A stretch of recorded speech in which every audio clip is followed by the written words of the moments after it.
lagi di Daniel Genre Channel. Jadi pada video kali ini gue lagi mau ngebahas tentang apa ya?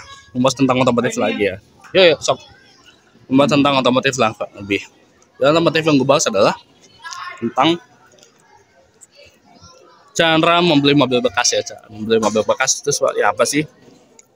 Nah, pada video kali ini gue mau ngasih tahu triknya, tips dan triknya seperti apa pada video kali ini. Sebelum melanjutkan video ini, jangan lupa di like, comment, subscribe video ini supaya kalian bisa mendapatkan informasi penting tentang video ini. Gitu guys. Nah, oke, selanjutnya kita akan bahas video ini. Tadi cara membeli mobil bekas, cara membeli mobil bekas itu seperti apa? Pertama kalian harus mengecek kondisinya. Kondisi satu kondisi apa aja yang harus kalian cek itu adalah satu kondisi kondisi dokumen seperti apa, STNK, BPKB, faktur atau dokumen lainnya seperti buku servis, kunci serep atau rekodnya itu seperti apa gitu. Di situ kalian harus cek juga apakah mobil itu servisnya rutin di dealer tersebut, rekod apakah rekodnya lengkap gitu ya atau tidak, apakah odonya asli atau tidak. Jadi kalau misalkan membeli mobil bekas pastikan itu rekodnya lengkap ya, rekodnya lengkap. Contoh kayak bakanya berapa, terakhir yang di kilometer berapa gitu. Nah, jadi service terakhir kilometer berapa, kilometer asing berapa, atau kalian bisa check up ke dealernya, atau kalian bisa check up ke dealer mobil tersebut, check up untuk ngajak keaslian kilometer seperti apa. Nah, hal yang kedua setelah dokumen adalah kondisi fisik mobil, kondisi fisik. Di situ, nah ini adalah peran penting ya. Peran penting menurut gua adalah di sini, yaitu bagian fisik mobil, kondisi fisik. Yaitu kondisi fisik eksterior, interior dan kaki mesin segala macam. Bukan rekod ya. Kan harus cek dulu bagian bodinya. Terutama di bagian bodi. Jadi kalian harus cek bodinya itu apakah cat asli atau tidak, apakah sudah di-repaint ulang atau X nambrak atau X banjir bagian bodinya. Nah, caranya kalian supaya kalian mengetahui mobil itu X nambrak atau X banjir adalah caranya kalian buka semua pintunya, entah masuk ke mesin, bagasi dan pintu-pintu lainnya. Dan di situ kalian harus cek tulang-tulangan itu seperti apa. Mulai tulang-tulangan bagian mesin, bagian kolong juga, dan bagian semuanya itu harus kalian cek total apakah ada bekas nabrak atau bekas banjir seperti itu guys. Kalau misalnya kalian lagi sedang mendetailing mobil, atau kalian itu bisa mengecek bagian lantai di bagian interior mobil, bagian lantai atau bagian kolong mobil, bagian kolong bawah decknya itu karena cek apakah mobil itu X banjir atau tidak, X bolong atau tidak seperti itu. Itu guys. Jadi kan cek kondisi mobil seperti itu. Nah, caranya membedakan X nambrak atau tidak itu mulai dari bagian panel sisinya itu, dan pelipitnya itu kalian harus cek itu apakah masih bagus atau tidak. Yang masih bagus itu yang harusnya dia sesuai dengan standar pabriknya. Jadi kan harus tahu dulu nih standar pabriknya seperti apa sih bagian pelipitnya itu.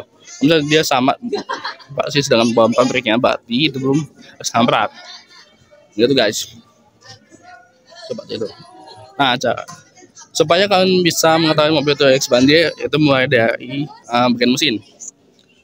Bagian mesin itu kalian cek bagian kolong-kolong ya, bagian kolong mesin, bagian bawah, terutama di bagian kolong itu biasanya ada bekas banjir atau rat atau keatan. Terus itu cek dulu tuh. Yang keatan itu apakah mobil itu ada keatan bagian bawah atau tidak seperti itu. Next, selanjutnya kalian harus ngecek kondisi interior. Kondisi interior apa yang harus dicek? Kondisi interior itu yang dicek adalah fisik. Kondisi fisiknya itu seperti apa? Keutuhan, jadi keutuhan interior itu seperti apa? Anda cek juga. Jadi Anda cek keutuhan interior. Apa aja yang harus dicek itu terutama bagian dashboard. Dashboard adalah peran yang penting di mobil, dan bagian interior peran yang paling penting, bagian paling penting di situ dashboard. Seperti itu. Mungkin dashboard kalian harus cek apakah di bagian dashboard yang ada yang luka atau ada yang patah atau ada yang apa namanya yang ngoyot gitu ya. Jadi kan cek juga apakah dashboard masih utuh atau udah pudar, hanya seperti itu. Terus bagian setir itu kalian harus cek apakah mobilnya itu mobil capek atau tidak. Kalau mobil capek biasanya di bagian setirnya itu dia tuh tipis atau licin, atau tipis gitu, licin atau tipis. Kalau yang masih bagus atau mobil yang jarang pakai, biasanya itu bagian setirnya ada masih ada motif kulit kulit gitu. Terus juga lihat kulit jandroknya gitu. Misalnya masih ada motif kulit yang di bagian bawahnya, otomatis mobil jarang pakai, itu tanda mobil jarang pakai. Terus bagian shift knob-nya, juga kak, cek seperti apa, apakah masih kuat jandrok atau tipis atau seperti apa, atau ya atau bekas di repair, itu bisa jadi, anda cek juga. Terus bagian jok, kalian harus cek bagian joknya apakah jok masih utuh atau tidak, atau udah sobek atau tidak, atau masih udah atau tidak lagi ya. Jadi bagian tadi bagian sampai iya ya.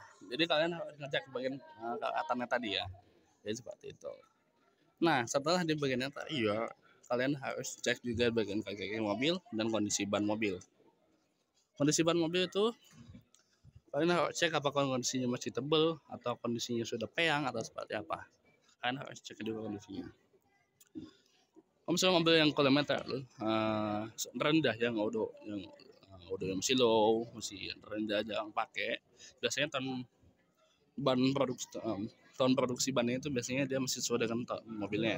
So, itu ada Innova 2017. Nah, tahun produksi bannya 2017 juga. Jadi otomatis mobil yang masih jarang pakai atau yang jarang pakai masih low odo, kita cek juga. Nah, next terakhir itu yang harus kita cek adalah bagian kaki. Bagian kaki harus kita cek adalah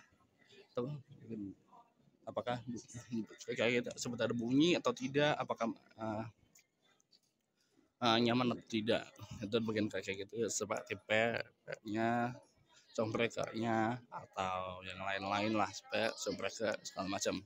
Itu banyak lah, compreker atau layoutnya, long layout atau tracksteer atau seperti apakah cek juga apakah sudah ada bunyi atau tidak. Kalau sudah bunyi langsung kan bawa ke tukang kaki buat kalian perbaiki. Tiap mobil itu beda-beda ya. Tiap mobil itu beda-beda. Mulai dari ijazahnya itu beda, ijazah atau ijazah spare part kayak gini, tiap mobil beda. Nah, jadi nggak bisa samain lah. Kayak gini sama itu nggak bisa samain. Terus yang terakhir adalah kelistrikan mobil. Karena cek juga selain yang saya bilang tadi, itu bagian kelistrikan ya. Contoh kayak lampu kabin, lampu fog lamp, lampu dekat, lampu jauh, lampu rem, lampu mundur, dan juga alarm mobil, remote. Nah, itu juga masuk dalam kelistrikan. Jadi kalian harus ngecek juga di bagian kelistrikannya seperti itu guys. Oke, jadi mungkin segitu dulu video kita kali ini. Kalau misalnya masih ada yang kurang, nanti kalian bisa komen di bawah seperti apa. Masih ada yang mau disaran atau apa, silakan terus di kolom komentar video ini. Oke, sekian video dari saya, terima kasih teman-teman. Sampai jumpa di video selanjutnya. Bye bye. Jangan lupa di like, subscribe, dan subscribe guys. Oke.